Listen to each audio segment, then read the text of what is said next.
한 10년쯤 됐나요?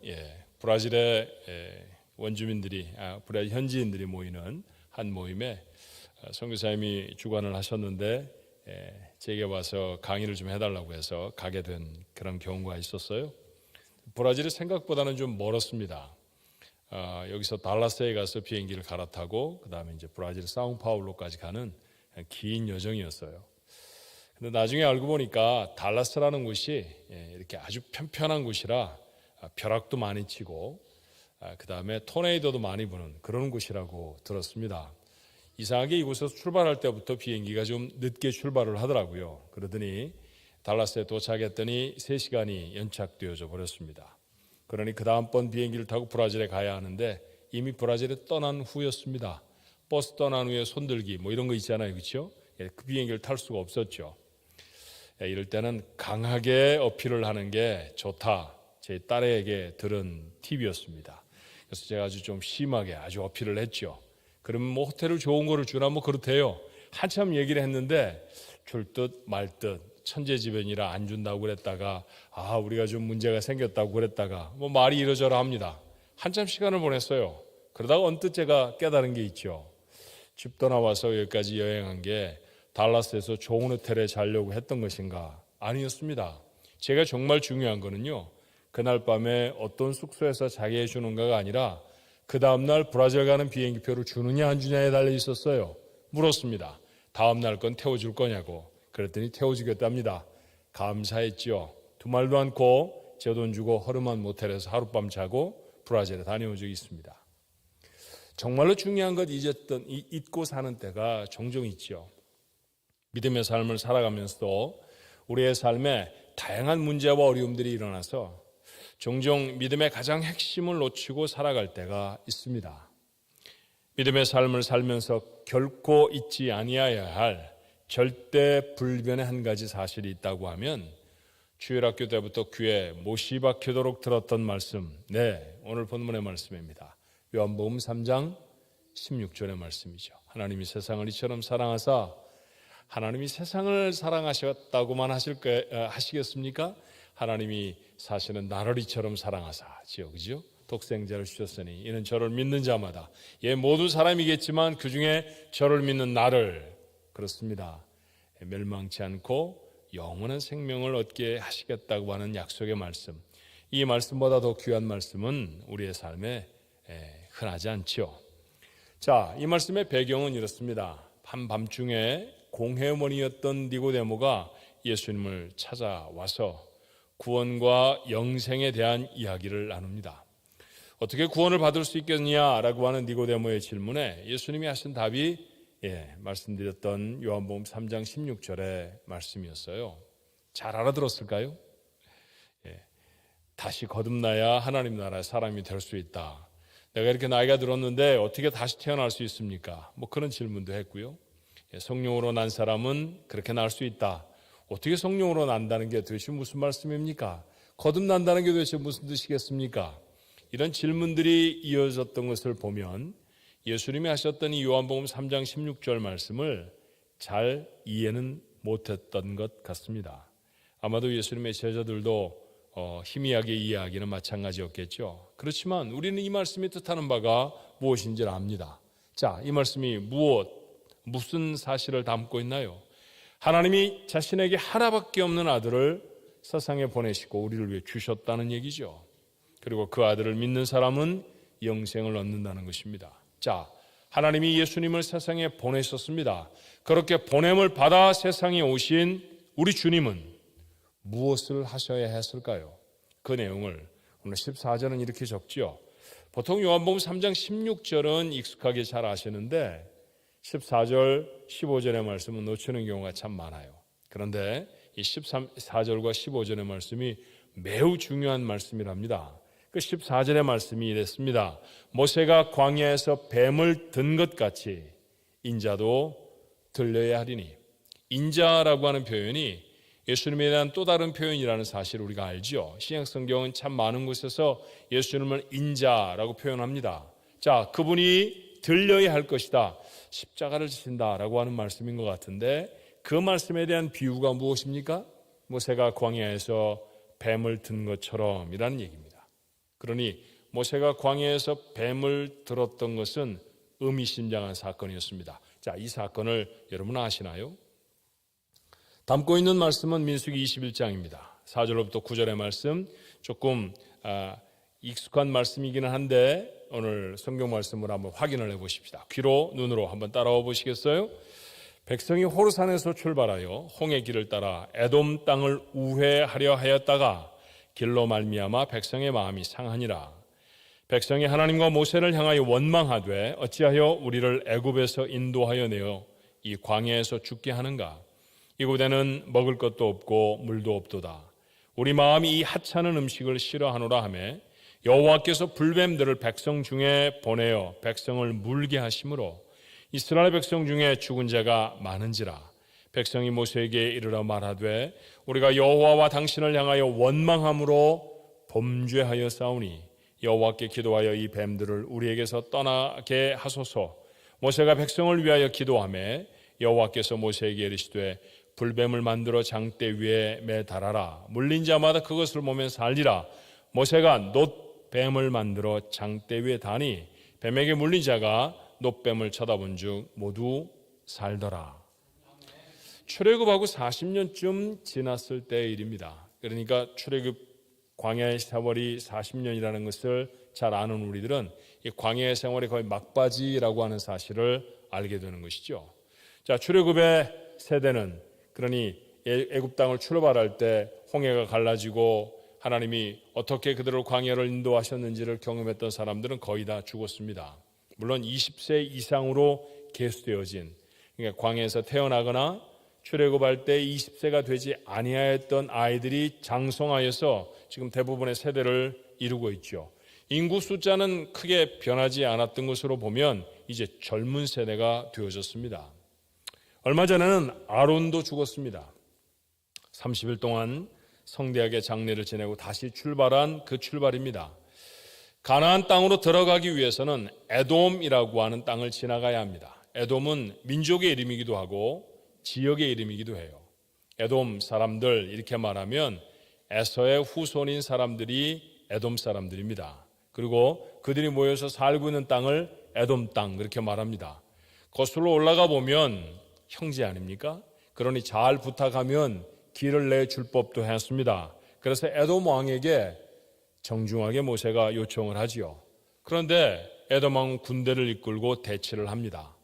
자, 싸우자는 이야기니까 이 싸움을 어떻든 피해했습니다. 그러니 정면 돌파는 할 수 없고 우회를 하게 됐죠. 지금 그들이 머물고 있는 것은 호르라고 하는 산이에요. 지도를 한번 열어봐 주시겠어요? 그쪽 호르산에서부터 남쪽으로 에시온 게벨이라고 하는, 여러분 보시는 지도의 오른쪽에 있는 부분이죠. 저 호르산에서 아래쪽으로 내려와서 다시 북쪽으로 올라가는, 그렇게 에돔 땅을 우회하는 이 길의 이름은 홍해길이라고 되어 있어요. 그 길을 선택해야 했습니다. 지도로 봐도 사뭇 먼 길이죠. 저렇게 삥 둘러가려고 하면 불평이 생길 수밖에 없었을 것입니다. 더군다나 길이 험합니다. 백성은 힘이 들었고요. 다시 원망과 불평을 쏟아냅니다. 원망과 불평이라고 하는 DNA는 이스라엘 백성의 피에 흐르는 DNA 같아요. 그렇죠? 하지만 어떤 상황과 사건에도 불평하고 원망하는 것은 죄입니다. 자, 그들이 어려운 일을 당했을 때 우리가 원망함으로 범죄하였나이다 표현했던 것을 보아도 그렇고요. 그리고 원망하였던 그 백성들에게 하나님이 벌을 내리시는 것으로 보아도 이 원망하는 것, 불평하는 것은 잘못된 일입니다. 절대로 원망하거나 불평하지 아니하기로 다짐하도록 하십시다. 믿음을 가진 사람들은 이 원망과 불평을 해서는 안 됩니다. 자, 원망과 불평을 했던 이스라엘을 하나님이 벌하시죠. 불뱀들이 튀어나오게 하신 거예요. 자, 어떤 길을 가는데 갑자기 뱀이 우글우글거리는 곳에 지나가게 됐다라는 얘기입니다. 물리면 불에 댄 것처럼 고통스러워서 불뱀이었을까요? 아니면 그 뱀의 색깔이 붉은색이었기 때문에 불뱀이라고 불렀을까요? 아마 개연성 두 가지 중에 하나일 겁니다. 그런데 성경은 어떻게 무엇인지 이야기하진 않아요. 어떻든 맹독을 가진 독사였습니다. 물리면 얼마 되지 않아 생명을 잃게 되는 것이죠. 생각해 보십시오. 이스라엘 백성은 40년 동안 광야를 지났고요. 지금도 그 광야에는 뱀이 많습니다. 그러니 40년 동안 200만 명이나 되는 사람들이 지나갔다고 하면 하루에도 몇 명 정도는 뱀에 물리지 않았을까요? 그러니 뱀에 물렸다는 얘기는 특별할 것이 별로 없는 일이었습니다. 특별할 게 없었다는 얘기는 무슨 뜻입니까? 뱀에 물리면 어떻게 처리해야 하는지 사람들이 알고 있었다는 것이고요. 그것은 그렇게 심각한 문제가 아닐 수 있다라는 얘기입니다. 어쩌면 해독제를 준비하고 있었을지도 모르고 뱀에 물렸던 사람을 처치하는, 치료하는 방법도 그들은 잘 알고 있었을 것입니다. 그런데 이번에는 달랐습니다. 가지고 있는 기술을 다 동원했겠죠. 사용하는 약들도 다 사용해 보았습니다. 그런데 생명을 건질 수가 없었어요. 집집마다 사람들이 죽어나가게 됐습니다. 백성들은 다급하게 모세를 찾았고 잘못했다고 고백합니다. 그리고 하나님 앞에 기도해서 우리에게 이 어려움, 이 문제를 지나갈 수 있도록 해 주십시오. 모세가 하나님 앞에 기도하죠. 기도했더니 뱀이 싹 없어진 것이 아니었습니다. 이 문제를 피할 수 있는 방법을 하나님은 모세에게 이렇게 가르쳐 주셨죠. 민수기 21장 8절의 말씀입니다. 여호와께서 모세에게 이르시되 불뱀을 만들어 장대 위에 매달아라. 물린 자마다 그것을 보면 살리라. 자, 뱀을 만들어라는 것이죠. 아마 뱀을 만들려고 하면 그들이 가지고 있는 어떤 재료들을 사용해야 했을 것인데 오늘 민수기의 마지막 부분에 있는 대로 놋뱀 그렇게 말한 것으로 보아서 구리로, 놋으로 만들었을 것입니다. 정확하게는 구리와 놋은 다른 것이지만 성경에는 혼용하고 사용하고 있으니까 구리뱀, 놋뱀 다 비슷비슷한 표현일 거예요. 그렇게 금속으로 뱀을 만들어서 장대에 다르라는 것입니다. 그렇게 했죠. 급히 만들어진 뱀이 장대에 매달려서 이스라엘의 장막 곳곳에 세워집니다. 그리고 그것을 보는 사람은 모두 다 살아났습니다. 다시 한번 하나님은 놀라운 기적으로 이스라엘 백성을 살리셨죠. 한두 번 이렇게 살려주신 것이 아니었습니다. 이번에도 그렇게 살리셨어요. 그런데 이 사건은 단순히 뱀에 물려서 죽어가던 백성을 살리셨던 사건만은 아니었습니다. 왜냐하면 요한복음에 니고데모와의 대화를 통해서 예수님이 말씀하신 구원의 가장 핵심적인 사건, 그것을 가르치시기 위해 인용한 사건이 바로 이 모세가 뱀을 들었던, 그 뱀을 바라본 사람들이 나았던 사건이었기 때문입니다. 그러니 이것은 구원을 설명하는 중요한 사건인 것이죠. 모세가 장대에 놋뱀을 만들어 단 것 같이 예수님도 나무 십자가에 달려 돌아가실 것입니다. 십자가의 죽으심, 무엇을 뜻하나요? 구원의 가장 핵심적인 사건 아닙니까? 예수님이 세상에 오셔서 병든 자를 고치시기도 했습니다. 배고픈 사람을 먹이시기도 하셨죠. 그런데 그 어떤 예수님의 사역도 십자가에 달리시는 것보다 중요한 사건은 없었습니다. 목적하고 오신 사건은 바로 자기 몸을 모든 사람을 위하여 대속의 제물로 주려 하셨다는 것이었으니 십자가를 지시는 것이야말로 예수님의 미션 스테이트먼트, 사명 선언이었습니다. 그렇게 예수님이 십자가에 달리셨어요. 그런데 예수님이 십자가에 달려 죽으신 사건을 무엇으로 비유해 말합니까? 바로 이 민수기 21장에 기록되어져 있는 모세가 뱀을 장대에 만들어 높이 달았던 사건으로 설명하고 있습니다. 그건 바로 구원의 사건을 설명하는 가장 중요한 모델이 된다는 것이죠.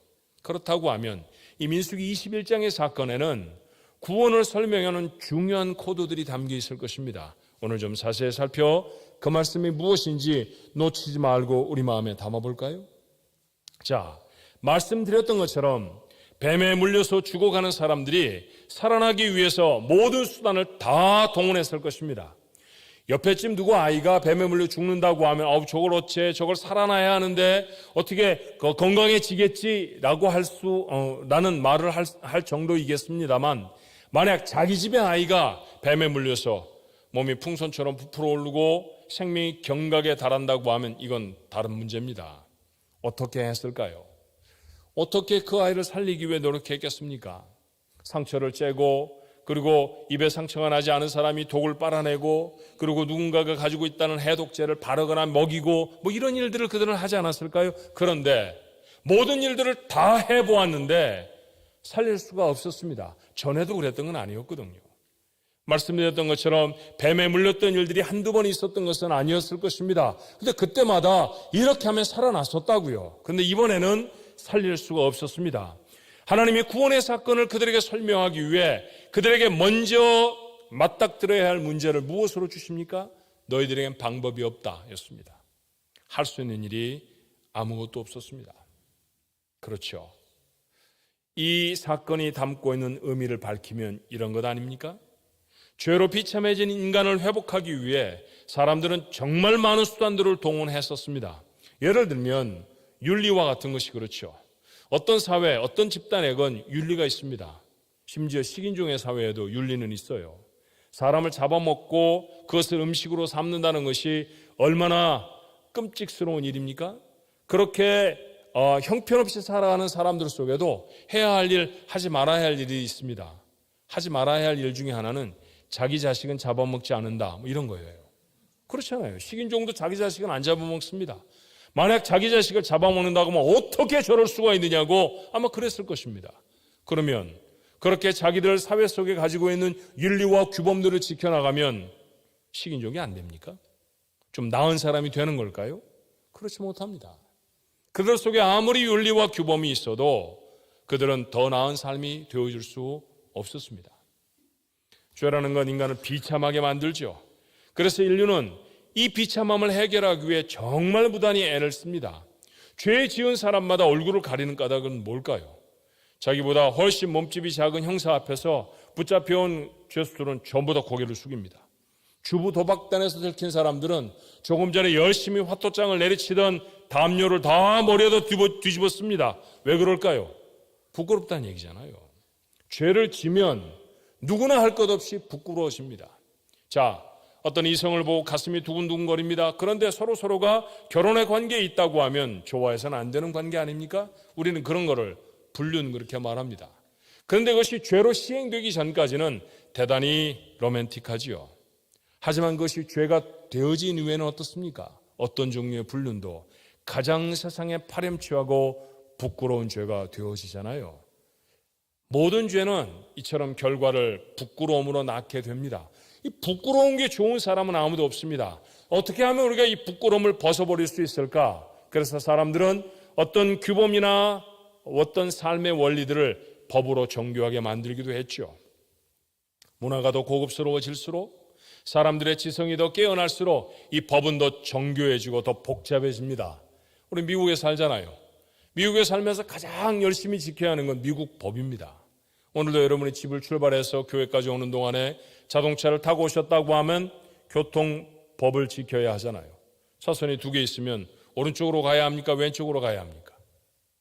예? 반드시 자기가 가야 할 차선을 가야지 만약 거꾸로 된 차선을 간다고 하면 대형 사고가 나고 아마 방송에 나올걸요? 그렇게 어려움을 당하지 않습니까? 빨간불이 켜지면 예외 없이 서셨죠. 그리고 파란불이 나올 때까지 아무리 조급해도 기다리셔야 했을 것입니다. 법을 지켜서 삽니다. 예, 그렇게 법을 지켜 살면 사회가 더 괜찮아지고 더 좋아지는 사회로 살아갑니까? 오늘 우리가 사는 사회는 정말 더 좋은 사회일까요? 그 법을 초월하는, 법을 무시하는 무법한 사람들의 모습들도 여전히 이 세상에 현저하게 등장하지 않습니까? 도대체 다른 나라를 향해서 전쟁을 할 수 있는 권한은 이 세상에 누가 준 것일까요? 그러고도 아무렇지도 않게 1년이 넘도록 호의호식하는 사람을 보면 분통이 터지지 않습니까? 우리가 살아가는 세상이 바로 그렇습니다. 돈을 좀 가지고 있으면, 물질을 좀 많이 가지면, 우리가 기술이 좀 뛰어나지면, 우리가 아는 게 더 많아지면 굉장히 아는 게 많죠. 여러분 아는 게 얼마나 많습니까? 요즘은 누가 무슨 병이다 그러면은 의사 안 찾아가도 되잖아요. 당장에 품 안에 넣어서 전화를 꺼내고 무슨 병 그렇게 눌러보면요 쫙 다 뜨지요. 얼마 전에 저는 신장에 돌이 생겨서 이 서큘레이션이 안 되는 까닭에 통풍이라는 게 가웃이라는 걸 걸려본 적이 있었습니다. 무지무지하게 아픕니다. 바람만 불어도 아프다 그래서 통풍 그러잖아요. 세상에 가장 아픈 거 3가지가 있는데 그 중에 하나가 출산의 고통, 2번째가 통풍의 고통, 3번째가 결석의 고통이라고 그래요. 근데 저는 신장 결석으로 통풍이 왔으니 두 가지 다 하는 거죠. 함께 사역하던 우리 전도사님 중에 한 분이 그때는 간호사였지 않았습니까? 외국에 지금 파병 나가 있지만 그 친구가 그래요. 목사님 한 가지만 더 하면 다 하시는 겁니다. 뭘 해야 되는데 출산의 고통만 겪으시면 됩니다. 그래서 웃어야 할지 뭐라고 해야 할지 그런 에피소드 있었어요. 예, 그렇게 참 아팠습니다. 근데 먹지 말아야 할 음식이 굉장히 많더라고요. 아내가 열심히 찾았습니다. 열심히 찾아봅니다. 아마 웬만한 내과 의사보다 더 통풍에 대해서는 통달했던 것 같아요. 그러다가 목록을 쭉 적어서 이건 먹지 말으라고 하는데 먹고 살 수 있는 게 세상에 없더라고요. 그렇죠. 우리는 그렇게 무엇인지 참 잘 압니다. 전에는 도무지 가능하지 않았던 기술들 우리가 우리의 눈앞에 봅니다. 기계가 만들어주는 커피 얼마든지 먹을 수 있죠. 사람들이 커피를 조합해서 만드는 것이 아니라 로봇 팔이 왔다 갔다 하면서 만드는 그런 커피를 만드는 그 커피숍들 샌프란시스코에 참 많습니다. 종종 시내를 나가다 보면 운전석에 아무도 타지 않은 자동차가 움직이는 경우도 있습니다. 얼마나 가슴이 섬찟한지 몰라요. 아니 차는 움직이는데 운전사가 없는 거예요. 여러분 그런 도시에 우리가 삽니다. 이런 걸 상상해나 봤을까요? 그런데 우리는 그렇게 기술이 뛰어난 세상 속에 이미도 살게 되어 있습니다. 그래서 좀 더 사람다워졌습니까? 그래서 좀 더 우리가 괜찮은 인생으로 살아가고 있는 걸까요? 부끄러움을 가리고 좀 더 하나님 앞에 가까운 인생으로 삽니까? 그러지 못합니다. 이 세상의 모든 것들이 아무리 발달하고 아무리 확충되어져도 사람이 전에 가지 못했던 것들을 아무리 많이 갖는다고 해도 죄의 문제는 결코 해결할 수 없습니다. 인생에서 부끄러움을 지워버릴 수 있는 방법은 우리에게는 없다는 것이죠. 구원은 사람이 어찌해 볼 수 있는 일이 아닙니다. 우리가 할 수 있는 일과 우리가 할 수 없는 일을 구분해야 되는 것, 인생을 허비하지 않기 위해서는 정말로 중요한 것이죠. 자기의 능력에 맞는 일 정도를 해야지 하루 종일 그 일을 했는데 결국에 다 망쳐버려서 결국 누군가를 불러서 그 문제를 해결해야 되는 경우가 종종 있죠. 예를 들면 남자들 웬만하면 자동차 한번 고쳐볼 거야 뭐 이러다가 다 부셔버리는 경우 있지 않았습니까? 내가 한번 이 브레이크를 갈아볼 거야. 그래서는 자동차를 올려놓고 뭐 하다가 결국에는 아예 그 차축을 다 바꿔야 하는 사람의 이야기도 들은 적이 있습니다. 종종 그렇죠. 여러분 우리가 세상을 살아가면서 할 수 없는 가장 중요한 일, 구원의 일은 어쩔 수가 없지요. 바로 이것이 민수기 21장에 뱀에 물렸던 사람들이 속수무책으로 죽어나왔던 사건을 그들 앞에 보여주시며 이 사건을 다시 천여 년이나 지나서 니고데모와 함께 예수님이 나누시며 구원의 사건으로 인용하신 까닭이 무엇일까요? 구원은 사람이 어찌볼 수 있는 사건이 아닙니다. 내가 만약 어떻게 할 수 있는 사건이 아니라고 하면 이 일은 누가 하셔야 하는 사건일까요? 맞아요. 하나님이 하셔야 할 사건입니다.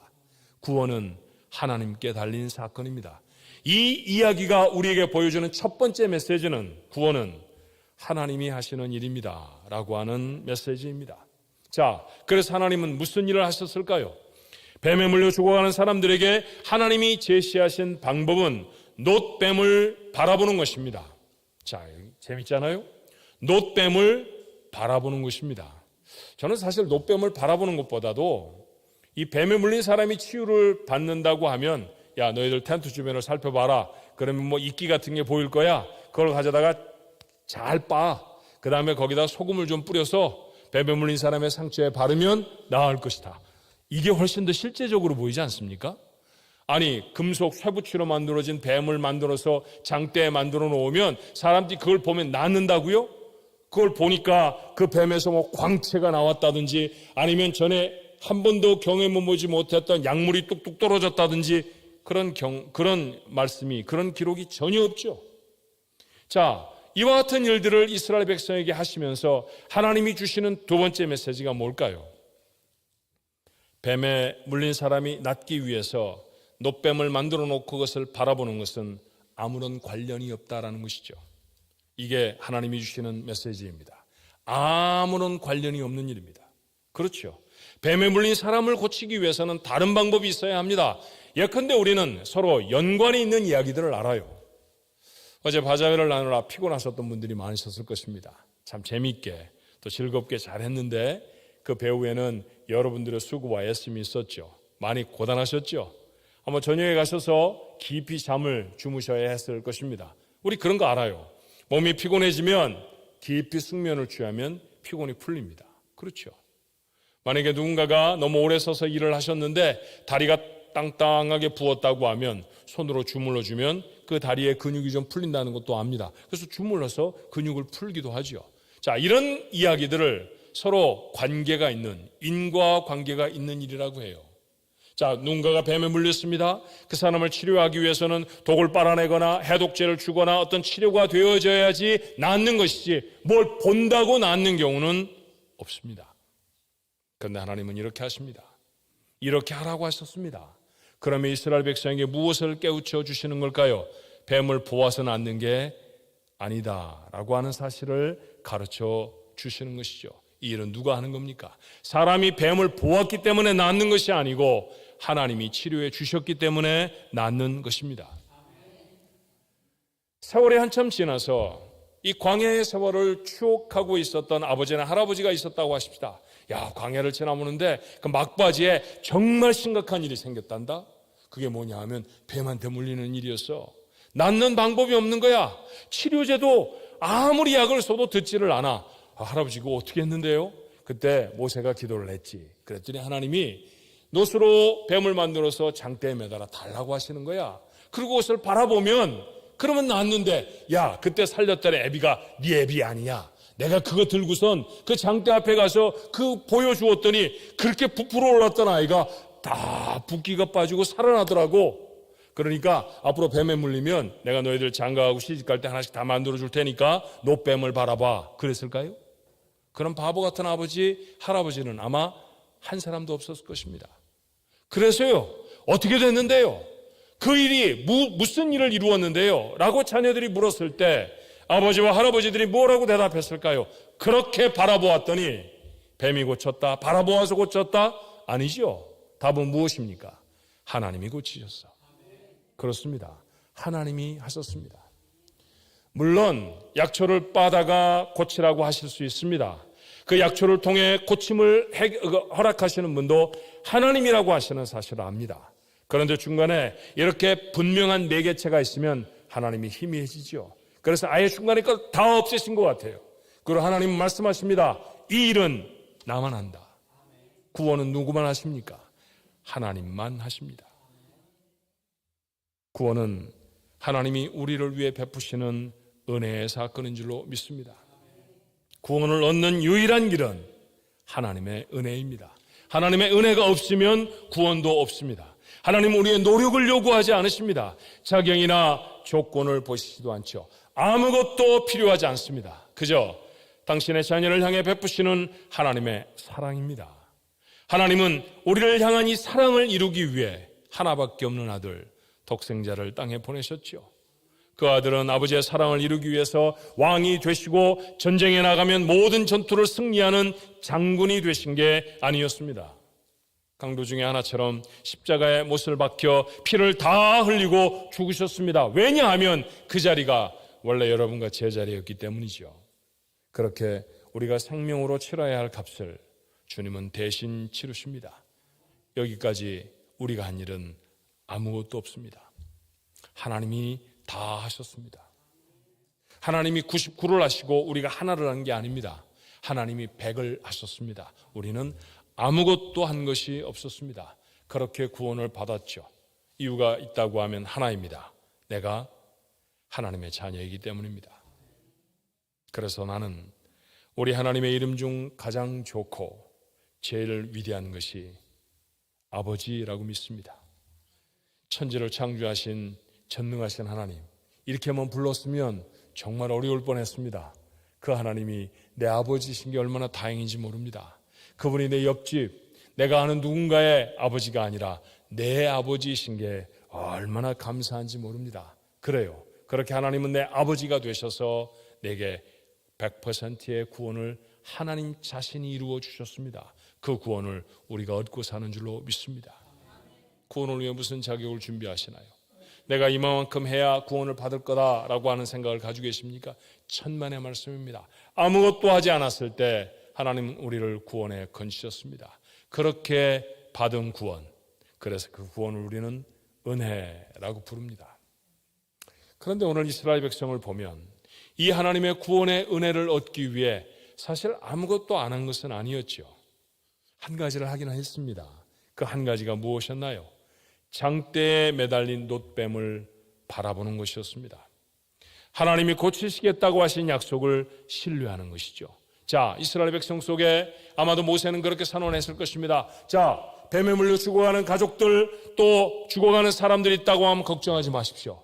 하나님이 우리에게 말씀하셨습니다. 노소로 뱀을 만들어서 곧 달 겁니다. 그러니 뱀에 물린 사람은 다 나와서 보십시오. 보면 낫게 하실 거라고 하나님이 약속하셨습니다. 자, 뱀이 마침내 매달려졌을 때 텐트를 문을 열치고 뱀에 물린 사람들, 뱀에 물린 가족들을 안고 업고 그 장대 앞으로 나왔던 사람들, 그 사람들은 무엇을 마음에 신뢰했을까요? 하나님이 낫게 하신다고 하는 약속을 신뢰한 것이죠. 하나님이 우리를 고치실 것이라고 하시는 하나님의 말씀을 믿었던 것입니다. 그러니 여러분, 분명히 오늘 이 말씀을 통해 확인해야 할 것이 무엇입니까? 나무에 달린 놋뱀을 바라보아서 낳는 것이 아닙니다. 그 뱀을 보라고 하신 하나님을 믿었기 때문에 낳은 것이었습니다.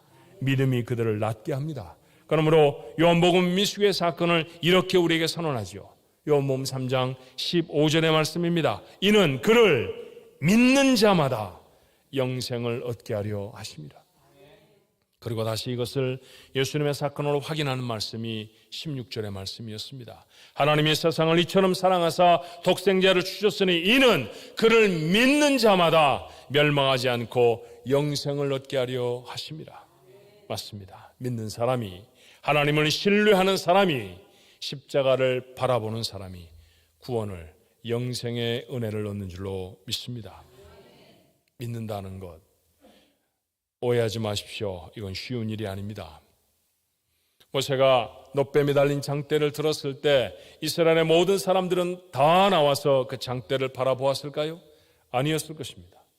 어떤 사람에게 너무나 말도 되지 않아서 장막 밖으로 나오지 않았을 것입니다. 아이의 몸이 막 부풀어 올라가는데 지금 이 아이를 들고 한시가 급한데 그 뱀이 달린 곳까지 달려가서 그걸 보라고? 무슨 미친 소리야? 우선 이 아이를 깨끗하게 소독해야 돼. 이 아이에게 독을 빼내야 돼. 이 아이에게 약을 발라주어야 해.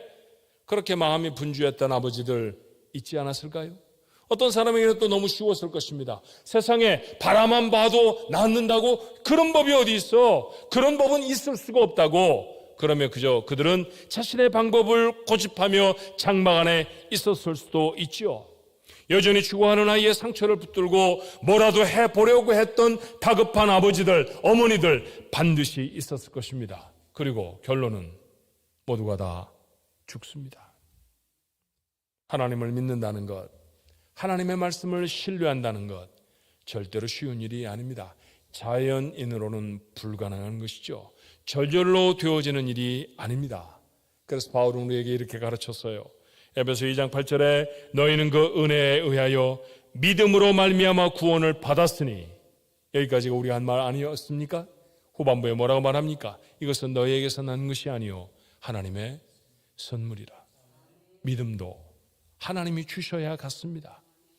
우리의 무릎을 일으켜 십자가 앞으로 인도해 내신 것은 내 의지가 아니라 하나님의 선물이었다는 것이죠. 내가 성품이 워낙 좋아서 사람 좋아 예수님을 믿는 것, 그것 때문에 십자가가 믿어진 게 절대로 아니라는 것이죠. 하나님이 그 믿음의 자리로 내 손을 붙들고 이끌어 오셨기에 가능한 일이라는 것입니다. 오늘도 아침에 내 속에 믿음을 주신 분 하나님이십니다. 이 자리에 예배하도록 인도해 내신 분 하나님이십니다. 그러니 뜻을 새겨서 정확하게 번역한다고 하면 내가 주님을 믿는 게 아닙니다.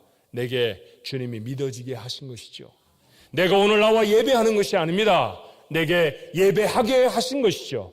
이 모든 것이 하나님의 은혜인 줄로 믿습니다. 모두에게 다 주어진 은혜가 아닙니다. 하나님이 선택하신 하나님의 백성된 여러분과 제게 하나님이 그 은혜를 베풀어 주셨습니다. 그러니 어찌 기쁘지 않을 수 있습니까?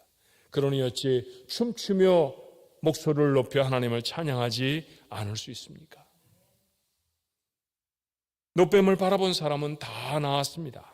십자가에 달리신 주님을 바라보는 사람, 그가 누구든지 구원을 얻습니다. 심지어 우편강도도 십자가에 달리신 예수님을 바라보았을 때 구원을 받아 천국에 들었다는 사실을 우리는 모르지 않습니다. 그래서 우리는 이 사건을 내가 아무것도 하지 않았다라고 하는 뜻의 은혜라고 부릅니다. 구원의 은혜 외에 다른 길은 없습니다. 살아가면서 가장 중요한 한 단어를 꼽는다고 하면 나는 은혜라고 믿습니다. 죽는 날까지, 하나님 나라에 가는 날까지 우리의 삶을 주장할, 우리의 삶의 가장 중심이 되어야 할 말, 은혜입니다. 노력해서 이루는 일들이 종종 있죠. 열심히 운동을 하면 근육이 커집니다. 그러면 좀 더 많은 양의 운동을 할 수 있죠. 팔굽혀펴기를 2번밖에 못하던 사람이 매일매일 같이 하면 그러면 언젠가는 10개, 20개를 할 수 있을 것입니다. 열심히 공부하면 새로운 지식을 머리에 담을 수도 있죠. 무엇인가 노력해서 이루는 일이 있습니다. 그러나 아무리 노력해도 불가능한 일이 우리의 삶에 있다는 것도 아시잖아요.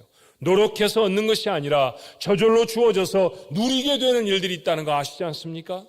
예컨대 여러분이 가지고 계신 생명과 같은 것, 여러분이 지금 가지고 계신 생명을 유지하기 위해 얼마나 노력을 합니까? 아침마다 일어나서 걷지요. 먹고 싶은 거 드시지 않지 않습니까? 그리고 그거 혹시 병나면 병원에서 치료를 받아야 하기 때문에 65세가 되시지 않은 분들은 어마어마한 돈을 지불하며 의료보험도 갖고 계시죠. 그렇지만 그렇게 많은 노력과 그렇게 많은 애를 써야 겨우 유지가 되는 생명, 그 생명 받을 때는 공짜였다는 거 아세요? 우리 아버지 어머니가 그저 우리에게 주시지 않았습니까? 내가 노력해 얻은 것이 아닙니다. 은혜와 사랑으로 받았습니다. 그래서 그것 주신 부모님께 평생을 감사하며 살잖아요. 구원을 받음을 거듭남이라고 표현한다는 사실 아십니까? 하나님으로부터 태어나는 것이죠. 그러므로 그것도 우리가 한 일이 아니라 하나님이 주신 선물인 줄로 믿습니다. 근데 너무 쉽게 받으니까 중요한 줄로 모르죠. 세상에 모두가 다 누리고 사는 줄로 압니다. 천만의 말씀입니다. 여러분, 지구촌에 한 발짝만 더 내딛어 사람들과 만나보십시오. 우리가 아는 그 예수를 알지 못하는 사람이 얼마나 많은지 모릅니다. 평생에 단 한 번도 예수를 들어보지 못한 사람도 이 세상에는 아직도 수십억의 사람이 있다는 사실을 여러분 모르지 않아야 합니다. 하나님이 나를 사랑하셔서 그 은혜를 내게 부어주셨습니다. 얼마나 내게 귀한 은혜를 베풀어 주셨는지 모릅니다. 세상이 어떻게 바뀌고 세상에 수많은 사람들이 수많은 종류의 수준의 삶을 살아간다 할지라도 그 중에 하나님께 내가 최고입니다. 내가 최고입니다. 내가 제일입니다. 왜요? 나를 구원하려고 하나님에게는 한 분밖에 없는 예수 그리스도를 우리를 위해 희생하지 않으셨습니까? 하나님이 그렇게 귀한 가치를 주고 그렇게 귀한 희생을 치르고 나를 건지셨다고 하면 나는 하나님께 최고인 줄로 믿습니다. 하나님께 최고입니다. 어떤 분이 암에 걸려서 죽어간다고 해요. 얼마 남지 않았습니다. 그랬더니 이분이 치료를 포기합니다. 치료받지 않겠습니다. 그저 내가 이대로 살다 죽지요. 근데 그러고 한두 주 있다가 아들로부터 소식을 들어요. 아버지, 아내가 아이를 가졌습니다. 그래? 그렇다고 하면 내가 손주는 봐야지. 그리고 다시 병원에 가서 항암 치료를 받겠습니다. 열심히 치료를 받습니다. 그 고통스럽고 그 괴로운 치료를 다 받습니다. 몸이 무너져 나가고 뼈가 녹아져가는 그 고통스럽고 어려운 과정을 다 지나서 마침내 손주가 태어났습니다. 그 손주를 봅니다. 안아볼 힘도 없어서 윌체어에 의지해서 그 손주 앞에 섰을 때 이 할아버지가 이렇게 말했다고 해요. 얘야, 할아버지가 너 참 사랑한다. 그리고 집에 돌아가서 깊은 잠에 빠졌다가 그 길로 하나님 나라로 갔습니다. 여러분, 이게 뭘까요? 이게 사랑 아닙니까? 이게 자신의 삶을 다 들여서라도 그 사랑하는 존재 하나를 위해 무엇인지 다 하고 싶은 것이 할아버지의 마음이었다고 하면 하나님은 그거보다 더하지 않으시겠어요? 그 하나님의 가장 사랑하는 존재가 여러분 한 분 한 분이라는 사실을 놓치지 않게 되기를 주님의 이름으로 축원합니다. 생명보다 더 소중한 우리의 소유가 없는 것처럼 영생을 얻는 것보다 더 귀한 일이 우리 인생에는 없습니다. 그런데 성경은 이렇게 한 걸음 더 나아가 약속하지요. 로마서 8장 32절의 말씀 지난주에 이어 다시 한번 마음에 담습니다. 자기 아들을 아끼지 아니하시고 우리 모든 사람을 위하여 내주시니가 어찌 그 아들과 함께 모든 것을 우리에게 주시지 아니하겠느냐. 구원을 받고 영생을 얻은 사람에게도 여전히 아직 해결되지 않은 문제와 어려움이 있을 수 있죠. 예배를 마치고 여러분의 삶의 자리로 돌아가면 여전히 버티고 서 있는 골리앗들이 있습니다. 싸워야 하죠. 여전히 무너뜨려야 할 여리고 성들을 맞닥뜨립니다. 평생 해결되지 않을 것 같은 사람들과 함께 사시는 분이 계시죠. 전혀 해결되지 않은 문제를 수십 년 동안 어깨가 무너져라 안고 사는 그런 분들도 계십니다. 그 문제 앞으로 다시 나아가야 할 것입니다. 그 싸움을 또 해야 할 것입니다. 그런데 오늘 구원의 은혜를 마음에 담았던 우리에게 하나님이 뭐라고 약속하시나요? 하나밖에 없는 아들도 너희를 위해 주었는데 다른 것은 주지 않겠느냐? 하나님의 아들을 은혜로 받았다고 하면 세상을 살아가는 데 필요한 힘도 하나님이 은혜로 주실 줄로 믿습니다. 골리앗을 무너뜨릴 힘도 하나님에게서부터 얻는 것이고요. 여리고성을 건너갈 능력도 하나님에게서부터 얻습니다. 그러므로 우리가 바라봐야 할 것은 버티고 서 있는 골리앗이 얼마나 큰지 얼마나 힘이 센지가 아닙니다. 우리가 넘어가야 할 여리고성이 얼마나 든든한지 그 안에 얼마나 훈련된 군대가 많은지 그것이 아닙니다. 십자가이고 그 십자가에 달려진 하나님의 사랑입니다. 그 하나님의 사랑을 마음에 담으면 이깁니다. 승리할 수 있는 줄로 믿습니다. 이 세상에 하나님이 십자가에 담아주신 은혜와 사랑보다 더 큰 문제는 존재하지 않기 때문입니다. 어렵고 힘들죠. 씨름을 해야 되는 문제가 있죠. 그렇지만 두려워하지 마십시오. 하나님에게는 그 문제보다 여러분이 더 소중합니다. 그러니 문제에 넘어지지 않을 것입니다. 그 하나님이 여러분과 함께 하셔서 그 문제를 이기게 하실 줄로 믿습니다. 남은 인생 길을 놓치지 않아야 할 것입니다. 이리저리 두리번거려 봐야 우리를 살릴 수 있는 것은 없습니다. 십자가만 보십시다. 하나님의 은혜만 바라보십시다. 그곳에 살 길이 있습니다. 바라보는 자, 마치 광야에서 뱀에 물려서 죽어가던 이스라엘 백성처럼 바라보는 자, 그들이 살아난 것처럼 주님을 바라보는 자, 하나님을 바라보는 자, 은혜를 바라는 자, 그가 살 것입니다. 여러분의 삶이 되기를 주님의 이름으로 축원합니다. 기도하십시다. 받은 바 은혜를 얼마나 놀라운 가치의 하나님의 사랑인지 종종 잊고 삽니다. 독생자 예수 그리스도 한 분밖에 없는 예수님을 포기하시고 우리를 살려내셨다는 사실 잊지 않게 하여 주옵소서. 이 아버지 하나님 놀라운 은혜를 받아사오니 하나님 우리 앞에 다시 벌떡 일어서는 문제 이것에 우리가 지겠습니까? 하나님 그럴 리가 없습니다. 반드시 넘어가게 하시고 반드시 무너뜨리게 하실 줄로 믿습니다. 아들을 주시니가 또 다른 것을 어찌 아니 주시겠습니까?